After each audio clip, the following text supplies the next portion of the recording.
बात को लेकर चेतावनी दी थी, उस पर हमने क्या किया? निश्चित रूप से हमारी जिम्मेदारी होनी चाहिए। और राजस्थान की सरकार, तो सर स्टेट ने क्या किया इसी पीरियड में? स्टेट ने क्या किया? अगर राहुल गांधी ने चेतावनी दी थी, जैसा कि आप बताते रहे समय समय पर, तो मेरा सवाल आपसे यह है कि बीच में आप भी तो ढीले पड़े, तब तो प्रदेश में इतनी स्थिति है कि आज रिकॉर्ड तोड़ मौतें हो रही हैं। तो इस पीरियड में आपने क्या किया? आपके पास क्या प्लान है? यही कि केंद्र पर दबाव बनाते रहो? हाँ, निश्चित रूप से आप मेरी जिम्मेदारी रखिए, मैं जवाब देना चाहता हूं स्वप्निल जी। राजस्थान की सरकार को ऑक्सीजन और रेमडेसिविर जो इंजेक्शन है वो कंट्रोल्ड है बाय द सेंट्रल गवर्नमेंट, इसलिए मुझे जरूरत है तो मैं किससे मांगूंगा स्वप्निल जी? दूसरा जो हमारी जो तैयारी, लेकिन केंद्र से तो आपको ऑक्सीजन प्लांट्स के लिए पैसा मिला था, वो प्लांट्स एक्टिव हुए क्या? निश्चित रूप से राजस्थान की सरकार ने 140 मेट्रिक टन ऑक्सीजन के उत्पादन के लिए 36 दिनों के अंदर 47 जो प्लांट का इस समय में जो होना चाहिए था वो प्रोडक्शन हमने स्टार्ट किया। हमने यहाँ पे 67 जो लैब्स हैं जो कोविड टेस्ट के लिए 85,000 पर डे की कैपेसिटी से आज कर रही है। हमारी कैपेसिटी 1 लाख तक की है। ठीक है, हमने ऑक्सीजन के जो बेड है 14,300। अगर आप मुझसे पूछेंगे ना कि स्वप्निल जी आपको ये करना है, इसमें आपका क्या प्लान है, तो मैं प्लान कुछ इस तरह से बताऊंगा कि सबसे पहले तो मैं ये करूंगा, फिर मैं ये करूंगा, और जब इतना अचीव कर लूंगा तो मेरा स्टेप यहां से ये हो जाएगा। कम से कम मुझे प्लान की डेफिनेशन यही पता है। हो सकता है कि मेरी जानकारी गलत हो, लेकिन अगर किसी से प्लान पूछते हैं तो वो इस तरीके से बताता है। मैं अवधेश जी आपके पास आ रहा हूं। और अवधेश जी देखिए, मैं कहना क्या चाहता हूं, केंद्र सरकार ने सुप्रीम कोर्ट में अपने एफिडेविट में कहा कि जब नेशनल प्लान पूछा गया तो उसमें अपनी जवाब का हिस्सा बनाया कि प्रधानमंत्री खुद निगाह बनाए हुए हैं, और प्रदेश में अगर हम पूछेंगे तो सीएम खुद निगाह बनाए हुए हैं। लेकिन ये थोड़ी ना प्लान होता है। मतलब अगर कोई प्लान है भी तो वो इन एक्शन नहीं है ना अवधेश जी? देखिए स्वप्निल जी, हो क्या रहा है, देखिए अभी जो स्थिति है वो है आग लगने पर कुआं खोदने वाली स्थिति। किसी ने, ना तो सेंट्रल गवर्नमेंट है ना स्टेट गवर्नमेंट ने, किसी ने भी नहीं सोचा था कि सेकंड वेव आएगी। तो इसको लेके तैयारी किसी की नहीं थी। अचानक से जब सेकंड वेव आ गई तो जो पूरा के पूरा सिस्टम है हमारा वो कोलैप्स कर गया। तो जब कोलैप्स कर गया तो सब अपना चेहरा बचाने की कोशिश कर रहे हैं। देखिए खामियां चारों तरफ दिख रही हैं। इस खामियों का जिम्मेदार कौन है?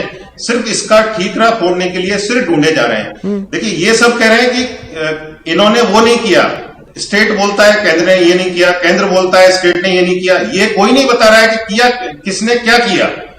ये सब बता दें किसने क्या नहीं किया, लेकिन ये कोई नहीं बताता है कि किसने क्या किया।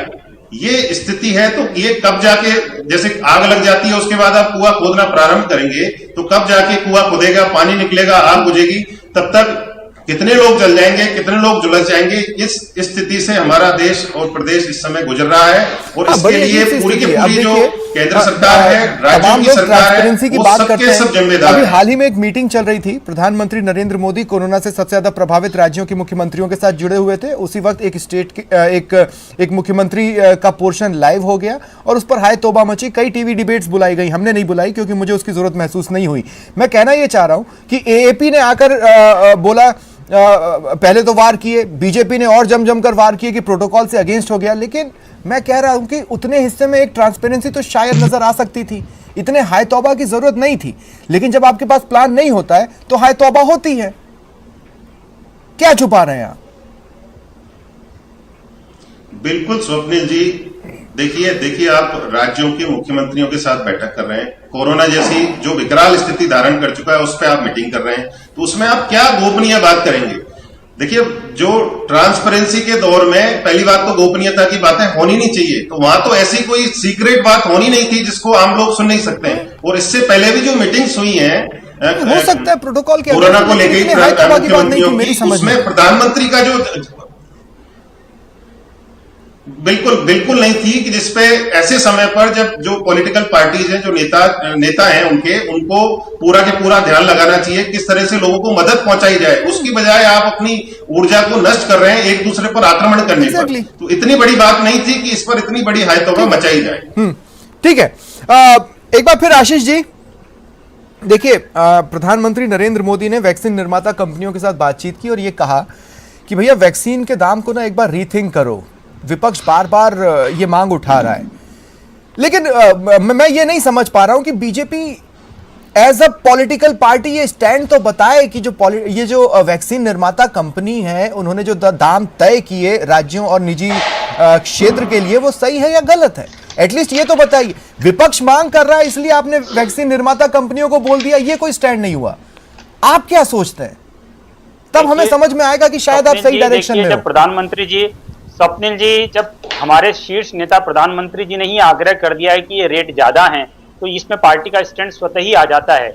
हमको भी ऐसा लगता है रेट ज्यादा है, तो प्रधानमंत्री जी ने आग्रह किया तो हमें निश्चित रूप से इसके परिणाम देखने को मिलेंगे।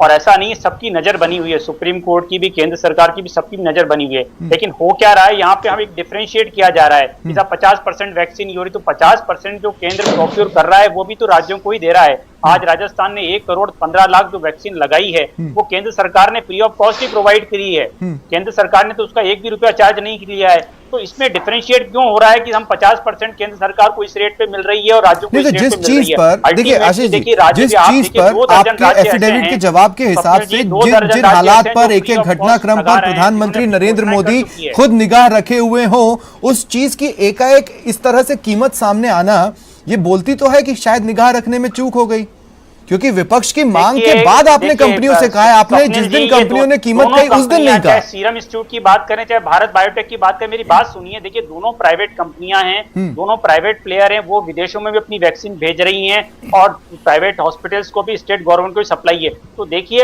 अपनी तरफ से उन्होंने रेट रखा है तो क्योंकि प्राइवेट प्लेयर है, गवर्नमेंट ऑफ इंडिया इसको मैन्युफैक्चर नहीं कर रही है, गवर्नमेंट ऑफ इंडिया का यहाँ पे कंट्रोल नहीं है। इनफैक्ट गवर्नमेंट ऑफ इंडिया तो उनको और हेल्प कर रही है, एडवांस पेमेंट दे रही है ताकि कैपेसिटी प्रोड्यूस की जाए। आप देखिए, जो भयावह स्थिति है उससे बचने का एक ही रास्ता है कि पूरे भारत को बहुत शीघ्र अतिशीघ्र वैक्सीनेट कर दिया जाए, डोजेस लगा दी जाए। एक्चुअली सुप्रीम कोर्ट ने यह भी पूछा है कि क्या वैक्सीनेशन ही एकमात्र विकल्प है, लेकिन सबसे पहला और जरूरी विकल्प यही है कि देश को सबसे